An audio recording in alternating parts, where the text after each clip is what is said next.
Assalamualaikum warahmatullahi wabarakatuh. Perkenalkan, nama saya Tami. Berikut adalah penjelasan saya mengenai grafik kendali. Kali ini kita akan belajar tentang grafik kendali kontrol atau yang biasa kita sebut dengan control chart. Grafik kendali kontrol atau control chart adalah alat dalam statistical process control yang digunakan untuk memonitor kualitas proses secara statistik dan mendeteksi adanya variasi yang disebabkan oleh faktor yang dapat dikendalikan maupun yang tidak dapat dikendalikan. Grafik ini memungkinkan kita untuk mengetahui apakah suatu proses berada dalam kondisi terkendali atau mengalami variasi yang tidak biasa atau biasa kita sebut out of control. Grafik kendali dapat membantu dalam pengambilan keputusan untuk memperbaiki proses secara berkelanjutan. Nah, ada beberapa jenis grafik kendali. Yang pertama itu X-chart atau rata-rata. Nah, ini untuk memantau perubahan rata-rata. Ada R-chart atau range untuk membantu variasi dalam rentang sampel. Ada P-chart atau proportion untuk data biner, contohnya cacat atau tidak cacat.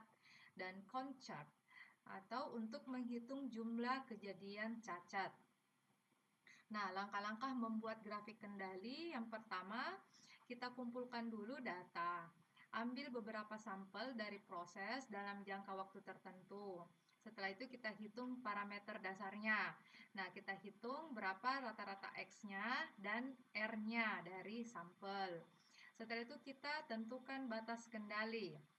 Untuk X-chart, batas kendali atas atau UCL, jadi atas ya upper ya. Dan bawah LCL, berarti L itu lower, ditentukan berdasarkan rata-rata dan standar deviasi.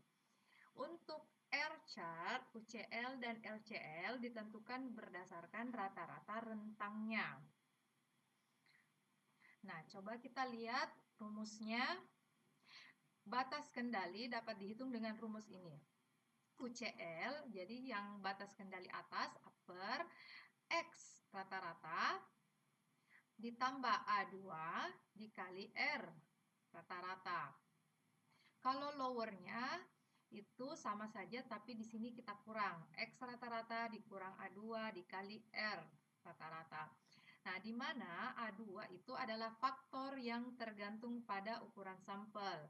Nah, ini biasanya itu sudah ada di control chart konstan. Setelah itu kita buat grafiknya, diplotkan hasil rata-rata sampel dan rentangnya di grafik dan tambahkan garis batas kendali. Setelah itu baru kita lakukan analisis. Nah, diinterpretasikan grafik untuk memantau apakah titik-titik data berada dalam batas kendali atau tidak. Nah, interpretasi ini dilakukan jika seluruh titik berada dalam batas kendali. Proses dianggap terkendali. Jika ada titik yang berada di luar batas kendali, maka ada indikasi proses mengalami variasi yang tidak normal. Nah, ini contoh soalnya. Sebuah laboratorium melakukan analisis pada sampel air secara berkala untuk memastikan kadar logam berada dalam rentang yang diizinkan. Nah, kita ambil 10 sampel yang masing-masing terdiri dari 5 pengukuran. Data rata-rata kadar logam berat dan rentangnya adalah sebagai berikut. Nanti kita lihat ya. Kita lihat dulu nih apa yang mau dicari.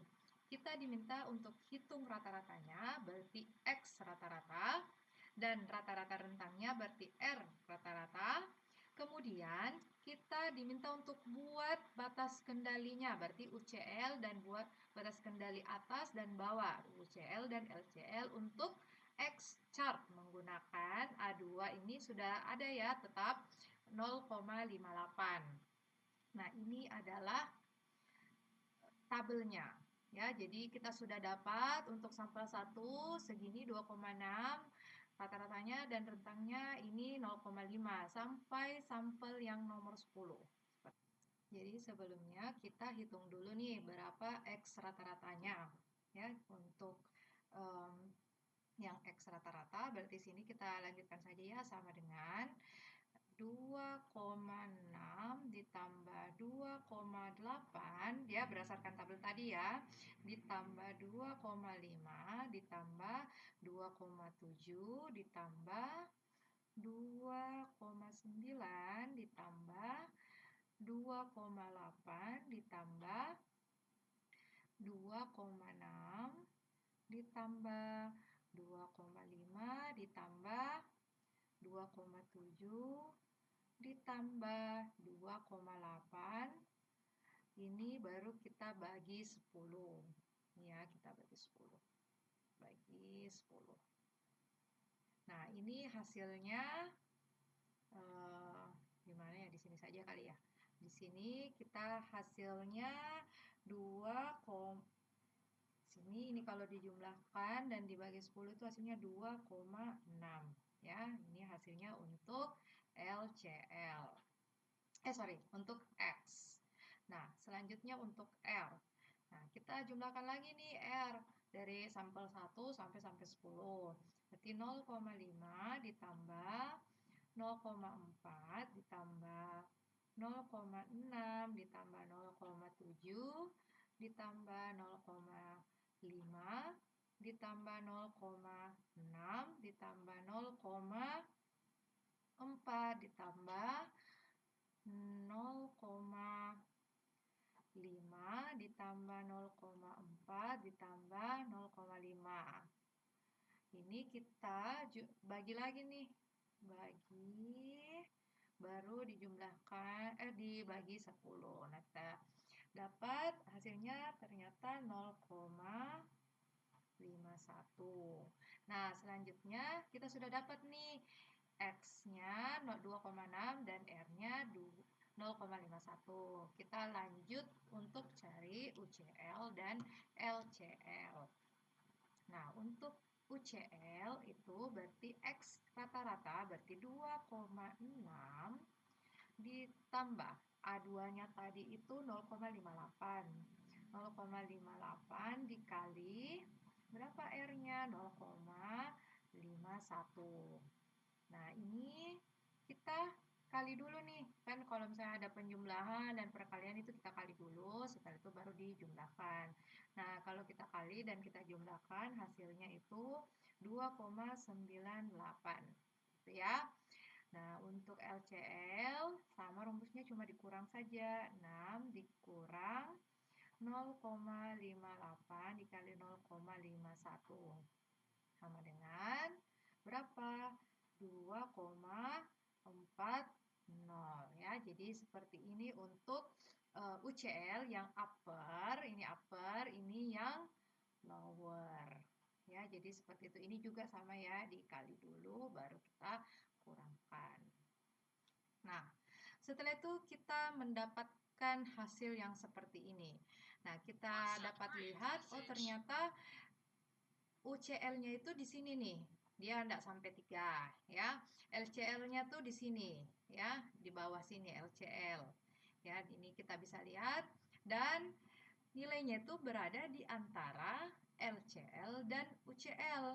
Berarti kita dapat menyimpulkan bahwa semua titik data berada dalam batas kendali atas UCL dan batas bawah LCR, yaitu 2,98 dan 2,40. Ya, ini kita sudah hitung ya. Untuk UCL 2,98 dan LCL 2,40. Tidak ada pola yang mencurigakan seperti tren naik atau turun yang berkelanjutan atau poin yang berada di luar batas kendali. Nah, kita juga dapat menyimpulkan proses pengukuran kadar logam berat tampaknya dalam proses terkendali karena semua nilai berada di dalam batas kendali. Proses ini dapat dikatakan stabil dan konstan sesuai dengan standar yang kita inginkan.